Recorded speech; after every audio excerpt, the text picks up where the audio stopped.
8절, 이사야 42장 1절에서 4절 말씀입니다.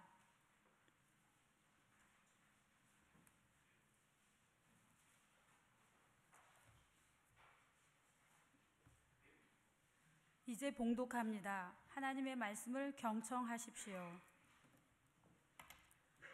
그런데 바리새인 중에 니고데모라 하는 사람이 있으니 유대인의 지도자라. 그가 밤에 예수께 와서 이르되, 랍비여, 우리가 당신은 하나님께로부터 오신 선생인 줄 아나이다. 하나님이 함께 하시지 아니하시면 당신이 행하시는 이 표적을 아무도 할 수 없음이니이다. 예수께서 대답하여 이르시되, 진실로 진실로 내게 이르노니 사람이 거듭나지 아니하면 하나님 나라를 볼 수 없느니라. 니고데모가 이르되, 사람이 늙으면 어떻게 날 수 있사옵나이까? 두 번째 모태에 들어갔다가 날 수 있사옵나이까? 예수께서 대답하시되, 진실로 진실로 내게 이르노니 사람이 물과 성령으로 나지 아니하면 하나님의 나라에 들어갈 수 없느니라. 육으로 난 것은 육이요 영으로 난 것은 영이니 내가 네게 거듭나게 하겠다 하는 말을 놀랍게 여기지 말라.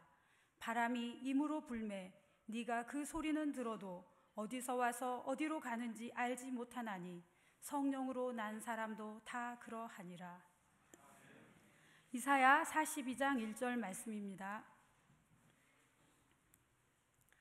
내가 붙드는 나의 종, 내 마음에 기뻐하는 자, 곧 내가 택한 사람을 보라.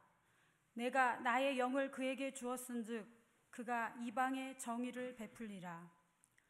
그는 외치지 아니하며 목소리를 높이지 아니하며 그 소리를 거리에 들리게 하지 아니하며 상한 갈대를 꺾지 아니하며 꺼져가는 등불을 끄지 아니하고 진실로 정의를 시행할 것이며 그는 쇠하지 아니하며 낙담하지 아니하고 세상의 정의를 세우기에 이르리니 섬들이 그 교훈을 앙망하리라.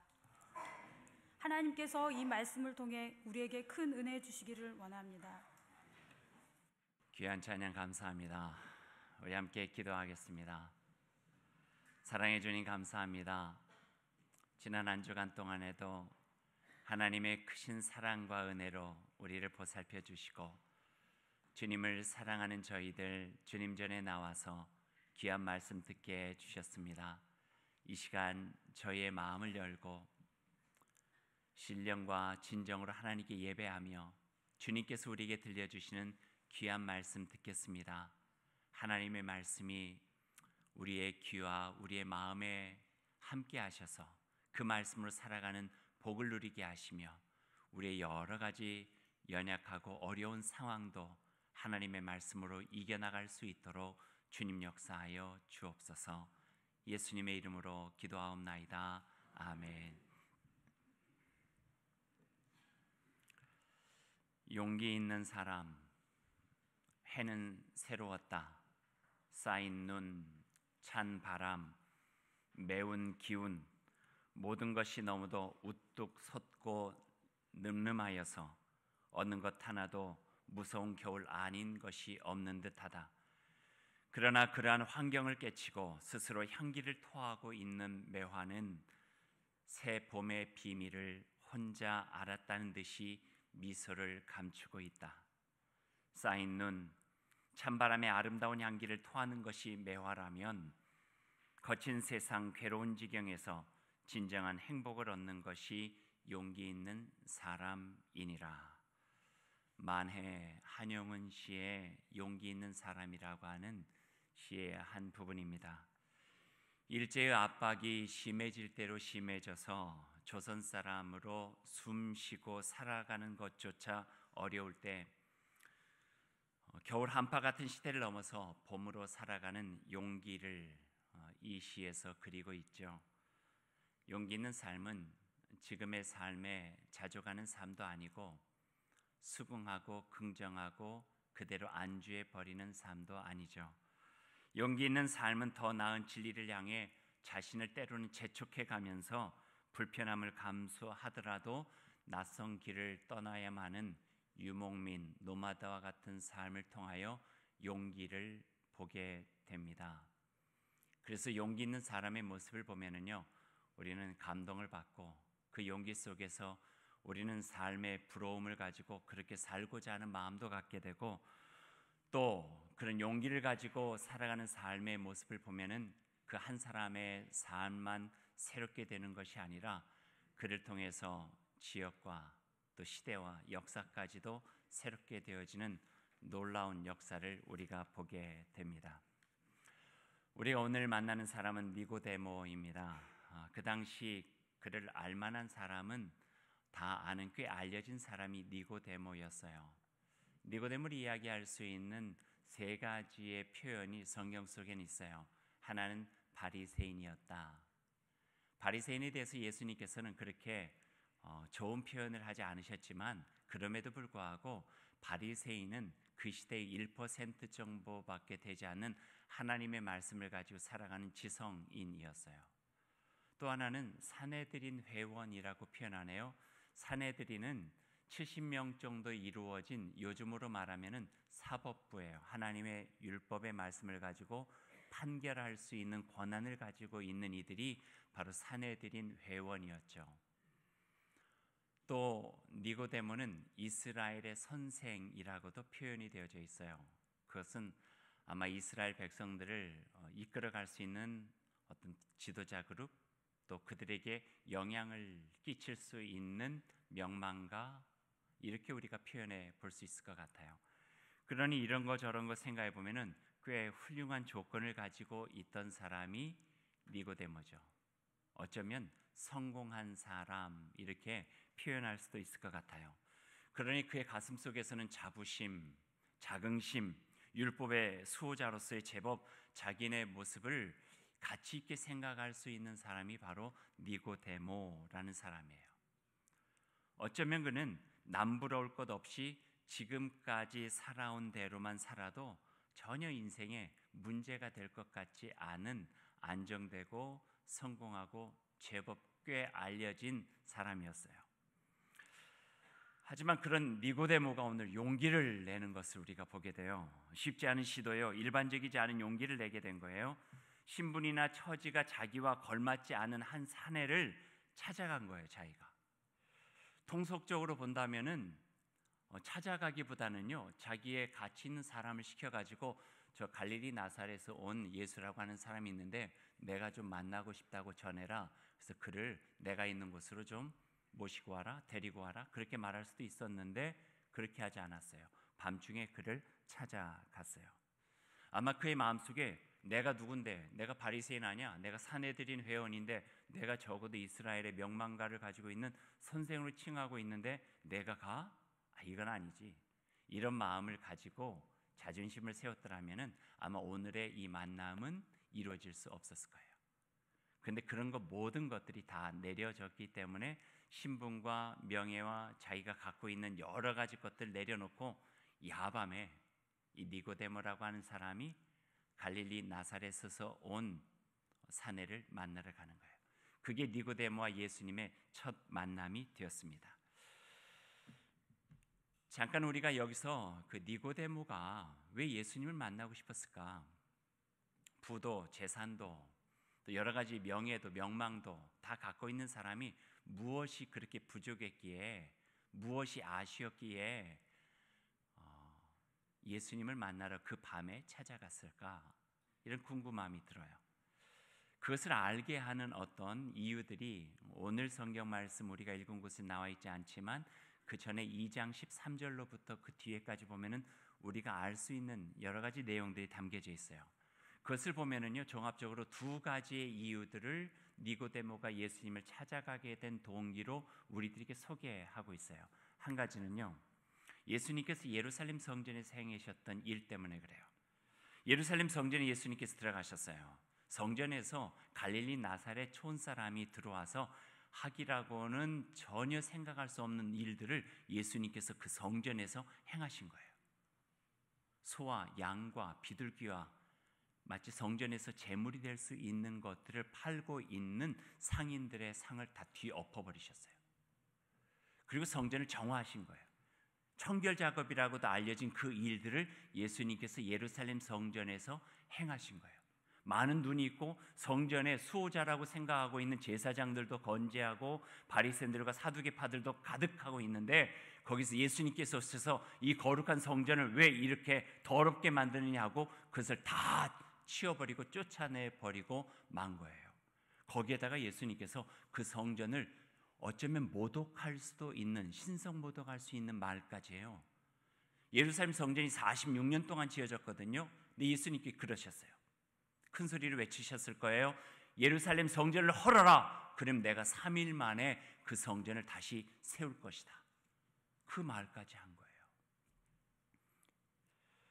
두 번째 이유는 아마 갈릴리 나사렛에서부터 사마리아를 통해 가지고 예루살렘에까지 올 동안에 니고데모뿐만 아니라 예루살렘에 있는 사람들이 들었던 이야기가 있어요.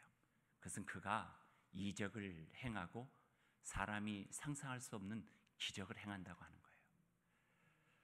이적과 기적을 행한다고 하는 모습을 보기도 했었고 듣기도 했었고 또 어쩌면 이 니고데모라고 하는 사람이 예루살렘 근방에서 일어나는 몇 번의 기적들은 자기가 직접 목도했을 수도 있어요. 그걸 통하여 니고데모는 궁금하게 생각했던 거예요. 저 사람이 도대체 누구인가 하는 거예요. 도대체 누구길래 선지자나 행하는 이적들을 행하고 자신들이 관장하고 있는 예루살렘 성전에서 어떻게 그렇게 배포 있게 그런 일들을 행할 수 있었을까 하는 궁금함이 들었던 거예요. 자기가 마음먹은 대로 그런 행동을 할 수 있는 그 사람, 권세는 어디서 나타나며 그 능력은 어디서부터 나타나는가? 정말 이 시대에 저 사람이 하나님께서 보내신 사람인가? 우리가 기다려야 될 예언자의 선지자인가? 아니면 메시아인가? 궁금했어요. 그래서 만나보고 싶었던 거예요. 그래서 그 야밤에 니고데모는 낯선 사내인 예수님을 찾아가게 되는 거죠. 성경 말씀 오늘 본문을 읽어보면 생각하는데 니고데모의 마음속에는 또 하나의 이유가 있었어요. 궁금함뿐만 아니라 자기 속에 있었던 어떤 영적인 갈망도 있었던 것 같아요. 여러분 잘 생각해 보세요. 바리새인이라고 하는 어떤 그 명예나 조건들, 사내들인 회원이라고 하는 어떤 주어진 권력들, 이스라엘의 선생이라고 하는 호칭들이 결코 그 마음에 영적인 갈급함을 채워주는 것은 아니에요. 영적인 갈급함은 사람이 가지고 있는 본능적인 것과도 마찬가지예요. 전도서에 보면은요, 사람에게는 영원을 사모하는 마음을 주셨다 그랬거든요. 그것은 사람은 인간 자신에 대해서 궁금할 수밖에 없어요. 인간이 도대체 누구인가? 사람이 나서 태어나서 살아가다 죽는 것은 어떤 이치인가? 죽음 너머에서 어떤 세상이 있는가? 인간에 대한 그 창조주 여호와 하나님 앞에서 인간에 대한 뿐만 아니라 이 삶에 대해서 갖게 되어지는 어떤 궁금함과 호기심은 그 영혼에 대한 사모함으로 갖게 되고 자신의 존재를 깊이 더 알고자 하는 그 마음으로 연결이 되어지는 거예요. 그래서 니고데모는 많이 알고도 알지만 경험도 많이 했지만 그 마음속에 채워지지 않는 영적인 갈망이 있었던 거예요. 어떻게 보면 진리에 대한 그 마음속에 추구함이 그 마음속에 있었어요. 신분으로도 채워질 수 없고 명예로도 채워질 수 없고 다른 사람이 불러줬던 호칭으로 채워질 수 없는 자기의 깊은 내면 속에 여호와 하나님을 온전하게 만나고자 하는 어떤 갈급함들, 하나님 안에서 하나님의 실존적인 존재 속에서 자기가 누구인가를 다시 한번 알고자 하고 그분이 살아계신다면 내가 어떻게 살아가야 되는가에 대한 그런 구원에 대한 열망과 진리에 대한 추구함이 그의 마음속에 채워지지 않은 채 있었던 것 같아요. 그래서 예수님께 질문하는 거죠. 어떻게 해야 영생을 얻을 수가 있겠습니까? 어떻게 해야 온전하게 하나님의 존재 속에서 내가 살아갈 수가 있겠습니까? 하는 그 영적 갈망과 궁금함이 오늘 이 니고데모 속에 있었던 거예요. 그런 갈증, 공허함, 내면 깊음 속의 허전함과 불만족, 그를 사로잡은 영적인 목마름이 오늘 어쩌면 밤 야심한 시간에 예수님을 찾아가게끔 그의 발걸음을 인도해 간 것이기도 하고요. 언젠가 성경 공부를 하던 중에요. 성경 공부에 있던 어떤 분이 저에게 질문을 하나 했어요. 근데 그 질문이 저에게는 꽤 당황스럽게 하는 질문이었어요. 근데 이런 질문이에요. 목사님은 거듭난 경험이 있으세요? 이런 질문이에요. 이런 질문은요, 평범하게 던질 수 있는 질문이 아니에요. 저는 그 내심 그 질문이 이상하게 느껴지기도 했어요. 왜냐하면 요즘에 이단들이 많이 하는 질문이 언제 구원을 받으셨는지요? 거듭난 경험이 있나요? 뭐 이런 거 많이 하잖아요. 그래서 제가 다시 물었죠. 왜 그런 질문을 하시냐고 했더니 그분의 그 질문한 의도는 이런 거였어요. 자신 속에 채워지지 않는 게 있는 거예요. 성경을 읽고 신앙생활을 해 나가는데도 때로 힘들고 어려울 때마다 하나님의 존재에 대한 의심이 들기도 하고, 정말 살아계신 하나님이 내 안에 계신다는 것을 느끼고 싶은데, 경험하고 싶은데, 그래서 내 삶에 분명한 이 길이 진짜 내가 가야 될 길이다, 이 신앙이 정말 확신을 가지고 살아가고 싶은데 이게 자기 마음속에 채워지지 않으니까 저에게 질문한 거죠. 목사님, 거듭난 경험이 있으세요? 이거였어요. 어려운 말로 표현하긴 했지만 살아계신 하나님에 대한 그 존재감을 경험하고 고백하고 싶은 것이겠죠. 성경 공부가 끝난 다음에도 문득 그 질문이 저의 마음속에 거칠게 다가왔어요. 그것은 저의 그 질문을 받고 제가 가졌던 생각 중에 하나는 이런 거였죠. 그분의 눈에는 목사인 제가 거듭난 사람처럼 보이지 않은 것은 아닐까? 뭐 이런 생각이에요. 그러면서 질문이 계속된 거예요. 그럼 거듭난 사람이라는 게 도대체 어떤 사람인가? 어떻게 보여줄 수 있는 그 무엇인가 있는가? 도대체 거듭났다고 말한다는 것은 어떤 삶을 살아가야 되는가? 겉으로 보여지는 변화를 넘어서 삶이 변화되고 사람이 변화된다고 하는 것을 거듭남이라고 한다면, 그 거듭난다고 하는 것은 과연 어떤 것을 이야기하고 있는가? 좀 더 진지하게 제 신앙을 돌아볼 수 있게 된 그런 질문, 또 계기가 되었어요. 예수님께서도 거듭남에 대해서 오늘 강조하고 계세요. 오늘 짧은 말씀인데 3번씩이나 거듭 이야기하시면서 거듭나라, 새롭게 나야만 된다라고 표현하고 계시는 거예요. 그거에 대해서 오늘 우리는 다시 한번 우리 마음속에 그 의미가 무엇인가를 새겨보아야 될 필요가 있는 것 같아요. 3절 말씀 보세요. 진실로 너에게 이르노니 사람이 거듭나지 아니하면 하나님의 나라를 볼 수 없다, 이렇게 말씀하세요. 그러니까 하나님의 나라에 대한 비전을 갖지 못하면은 내 마음속에 거듭나지 아니하였다, 역으로도 생각해 볼 수 있게 하네요. 5절 말씀은요, 예수님께 진실로 너에게 이르노니 사람이 물과 성령으로 나지 않으면 하나님의 나라에 들어갈 수 없다. 물이라고 하는 것은 유대식으로 해석하게 되면 어머니의 양수를 이야기해요. 그러니까 물로 난다고 하는 것은 어머니 양수를 통하여서 이 땅에서 나는 거예요. 성령으로 난다는 것은 뭐예요? 마치 어머니의 뱃속에서 나듯이 성령이라는 곳에서 다시 태어나게 된다, 다시 나게 된다고 하는 것을 이야기하는 거죠. 그러니 한 번 낳고 거듭난다, 한 번 낳고 다시 태어난다. 어머니가 육신으로 우리를 낳았다면은 이제 새롭게 하나님의 성령 안에서 다시 나지 아니하면은 하나님의 나라를 볼 수가 없다, 하나님의 나라에 들어갈 수도 없다, 이렇게 우리들에게 말씀해 주고 계시는 거예요. 6절 7절에 좀 더 정확하게 그 거듭남에 대해서 말씀하고 계세요. 육으로 난 것은 육이요 영으로 난 것은 영이니 내가 너에게 거듭나야 하겠다는 하는 말을 놀랍게 여기지 말라, 놀라지 마라. 하나님의 영 안에서 거듭나야 된다고 하는 것들을 받아들이라는 거예요. 당혹하게 생각하지 말고 다시 한번 태어나는 것에 대한 그 마음의 추구함을 가지라고 하는 거예요. 다시 태어나고자 하는 열망을 가지라는 거예요. 그 태어남을 통해서 우리가 살아가는 세계가 아니라 하나님의 나라, 하나님의 세계 속에 함께 살아가고자 하는 그 영적인 열망들을 가지라고 오늘 예수님께서 니고데모에게 말씀해 주고 계시는 거예요. 그리고 8절에 그 대화의 마침표를 찍으세요. 성령으로 난 사람이 바로 그러한 사람이다. 성령으로 난 사람이 바로 그러한 사람이라는 거예요. 성령으로 난다는 것이 어떤 것인가요? 예수님께서 오늘 비유로 말씀해 주세요. 바람을 비유로 하셨죠.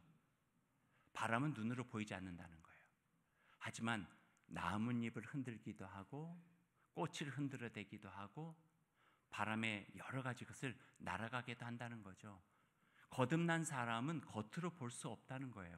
거듭났나 안 닿나? 마치 바람의 존재처럼 눈으로 구별할 수는 없지만 바람이 그 속에 들어가고 불게 되어지면 흔들리는 것처럼 변화가 일어나게 된다는 거죠.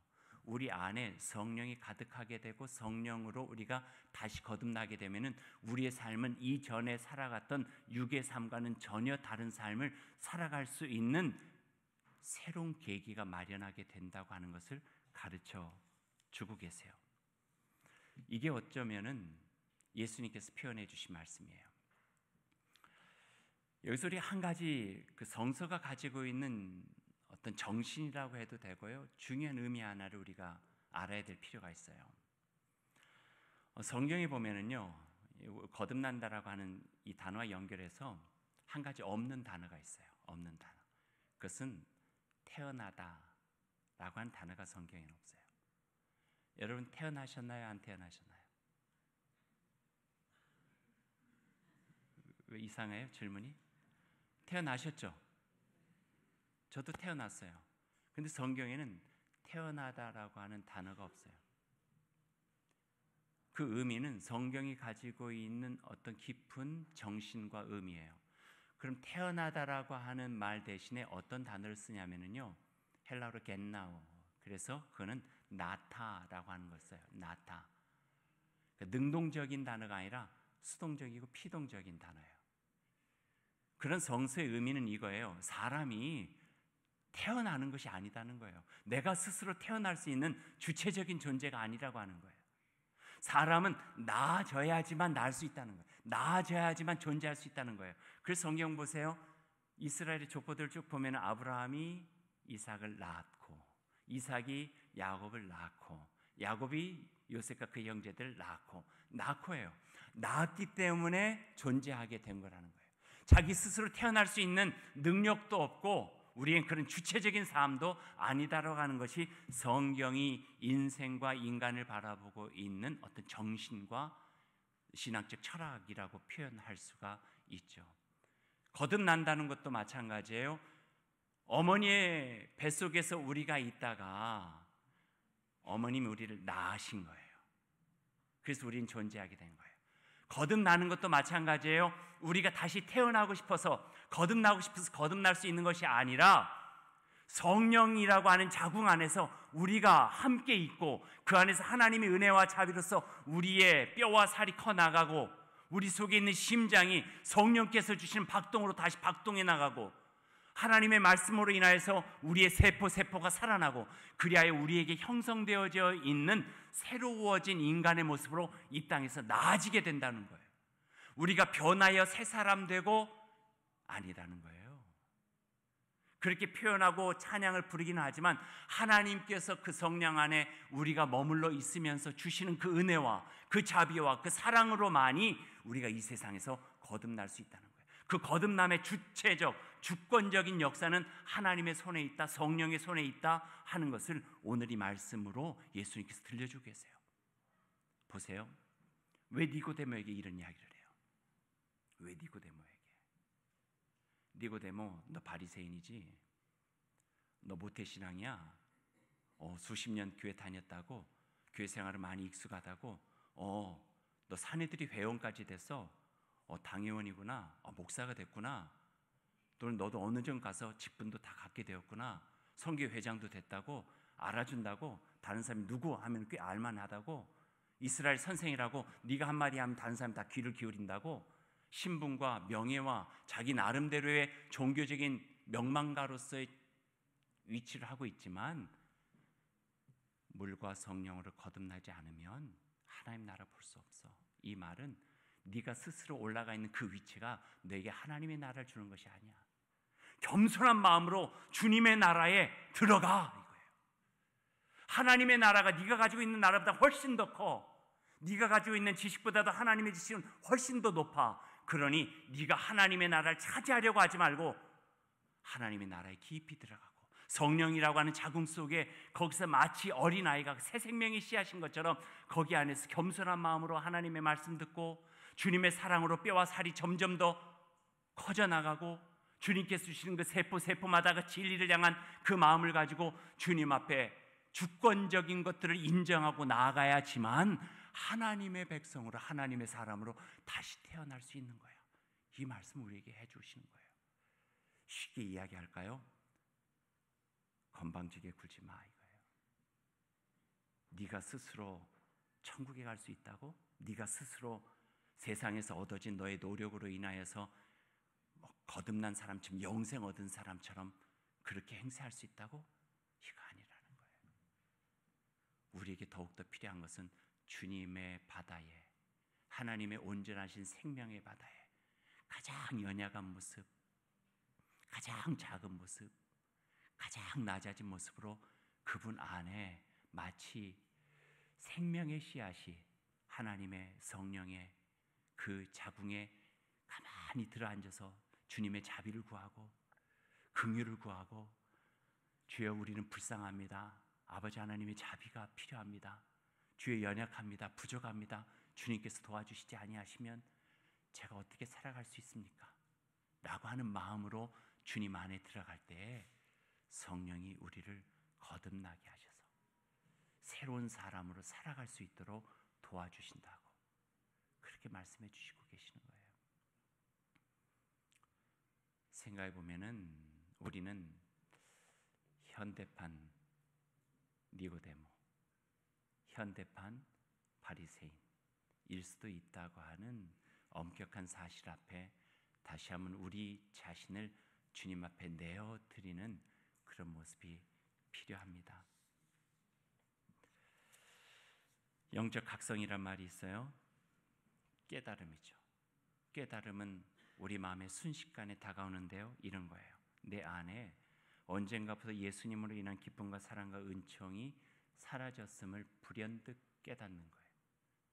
아, 이래서는 안 되는데. 영적 각성이에요. 교회도 다니고 예배를 드리지 않는 것도 아닌데 내 안에 하나님의 은총에 대한 감사도 없고, 주님 예수 그리스도의 사랑에 대한 기쁨도 없고, 진리를 향한 추구함도 없고, 이제 다 얻은 것처럼, 다 아는 것처럼, 이제는 된 것처럼 살아가고 있는 나의 모습 발견하는 그 순간에 이건 아닌데, 야밤이 아니라 할지라도 어떤 시간이라도 예수님 앞에 나아가서 그분을 통하여 내 속에 내적인 갈망들, 영적인 갈망들, 내 속에 나를 갈등하게 만드는 그것들을 다 내어놓고 다시 하나님 안에서, 살아계신 주님 안에서 새롭게 살아가고 싶다고 주님 앞에 고백하는 그 순간이 바로 영적으로 새롭게 되어지는 각성의 순간이라 하는 거예요. 이것이 바로 우리의 삶에 필요한 순간인지도 모르겠습니다. 여러분, 그 아몬드라고 하는 열매를 아시나요? 아몬드 아시죠? 분위기가 갑자기 바뀌어서 그런지 여러분의 아몬드를 갑자기 잊어버리신 것 같은 표정. 아몬드라고 하는 열매가 있어요. 아몬드가 그 열매 중에서 가장 딱딱한 열매 중에 하나래요. 그래서 이 아몬드를 여러분 그 입에다 넣고 깨물어 보시면 알지만 딱 소리가 나요. 그래서 유대 이스라엘에서는요, 이 아몬드에 얽혀진 이야기가 하나가 있어요. 아몬드를 조그만 주머니에다가 몇 알씩 넣고 다녀요, 유대인들은. 근데 그 의미는요, 그 아몬드를 그 입에 넣고 깨물면서 딱 소리가 나면은 그것이 바로 영적 각성, 깨달음이에요. 그래서 아몬드가 가지고 있는 그 열매의 뜻이 깨달아라 하는 거예요. awakening, 다시 한번 깨달아라. 그래서 아몬드를 먹을 때마다 자기의 삶의 자리를 살피는 거예요. 내가 온전히 믿음을 가지고 살아가고 있는지, 하나님의 자녀답게 내 마음이나 나의 삶과 나의 행동이 그러고 살고 있는지, 이거를 돌아볼 수 있는 계기를 아몬드를 하나씩 깨물으면서 생각하는 거예요.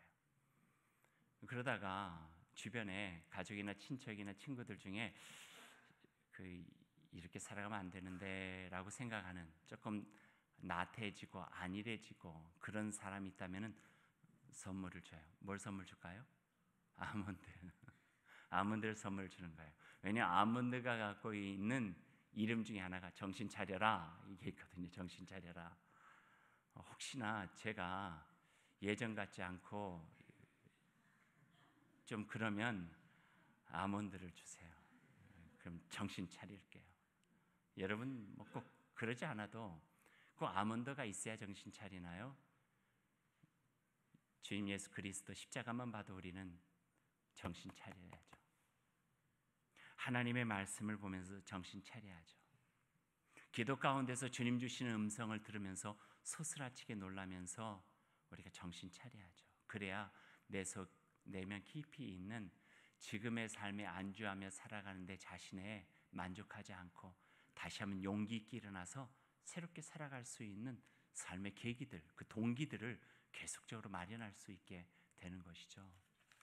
그런데 사람이 그렇지 않아요. 얼마나 자기 자신에 대해서 후한지 몰라요. 하나의 예를 말씀드릴게요. 미국에서요, 이런 앙케이트 조사를 했어요. 리얼라고 하는 앙케이트 조사, 신앙 앙케이트 조사 기관에서 이런 앙케이트 조사를 한 거예요. 1,000명을 대상으로 해서 물어봤어요. 마더 테레사가 천국에 간 것 같습니까? 마더 테레사가 천국에 간 것 같습니까? 했더니 몇 퍼센트, 1,000명 중에 몇 퍼센트가 예스라고 대답했냐면요, 79%. 그러니까 뭐예요? 21%는 아니다, 노를 대답을 한 거예요. 그 이유 중에 하나는 그 천주교 수녀였기 때문에 이런 하여튼 여러 가지가 있었어요. 근데 재미있게 마더 테레사가 79%인데 80%를 받은 사람이 있었어요. 그보다도 위에 오프라 윈프리라고 하는 여성 앵커, 좋은 일도 많이 하고 그 윈프리 쇼에 와가지고 어려운 사람이 있으면 막 그때 냉장고도 주고 뭐도 주고 막 이러니까 저렇게 선한 사람이면 천국 갈 수 있겠다. 그래서 80%를 차지한 거예요. 그런데 그거보다 더 87%를 차지한 사람이 있어요. 그게 뭐냐면은 나예요. 1,000명에게 나는 천국 갈 것 같습니까? 물어봤더니 80%가 87%가 갈 수 있다, 이렇게 대답을 한 거예요. 마더 테레사도 79%인데 자기는 87%예요.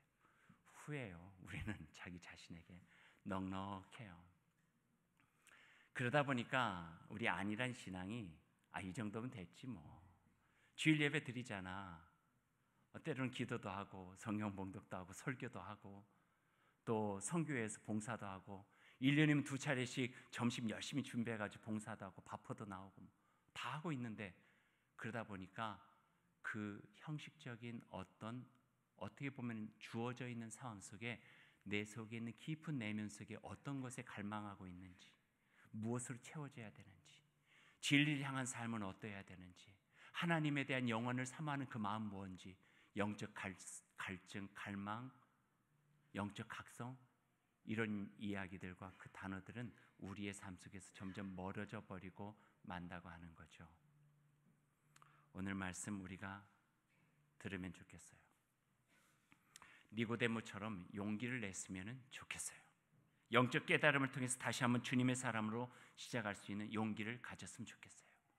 더군다나 우리는 사순절의 여정을 지내고 있고 다음 주일이면 고난주일이에요. 고난주간 예수 그리스도의 십자가가 생생히 살아오는 그 전에 우리의 마음속에 다시 한번 영적인 각성과 갈망을 가지고 내 자신의 삶을 살피고 다시 한번 용기를 내고 일어나서 지금의 조건에 만족함이 아니라 내 속에 여호와 하나님에 대한 다시금 불타오르는 열망을 가지고 신앙으로 도전하고 나아가는 그 용기가 우리에게 있었으면 좋겠어요. 예수님은 누구나 사랑하고 만나주시는 것 분명해요. 하지만 그 앞에 나아가는 자에게는 간절함과 용기가 필요하다는 것도 분명해요. 오늘 그 마음을 가지고 오늘 이 말씀을 대하고 밤에 예수님을 찾아간 니고데모처럼 우리도 주님 앞에 나아갈 수 있는 그런 귀한 믿음의 계기가 될 수 있기를, 용기 있는 하나님의 자녀가 될 수 있기를 간절히 소망합니다. 기도하겠습니다.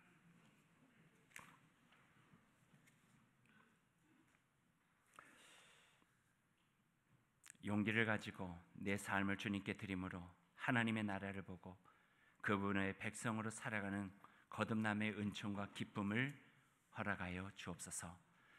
이사야의 말씀입니다. 나의 종을 보아라. 내가 택하고 사랑하며 기뻐하는 사람이라. 내가 그에게 나의 영을 주었으니 그는 사람들에게 의와 선을 베푸는 사람이다. 소리치거나 많은 사람들이 듣도록 목소리를 높이지 않는다. 하지만 그는 상한 갈대 하나도 꺾지 않고 꺼져가는 등불조차 끄지 않으며 진리로 선한 일을 이루어가는 사람이다. 그러기에 그는 쇠하지도 않고 지치지도 않으며 낙심하거나 절망하지도 않고 세상에 하나님의 아름다운 나라를 이루기에 자신의 모든 것을 다 하는 사람이다. 이같이 살아간 예수 그리스도, 그분을 마음속에 새기면서 우리의 삶을 돌아보는 사순절의 여정입니다.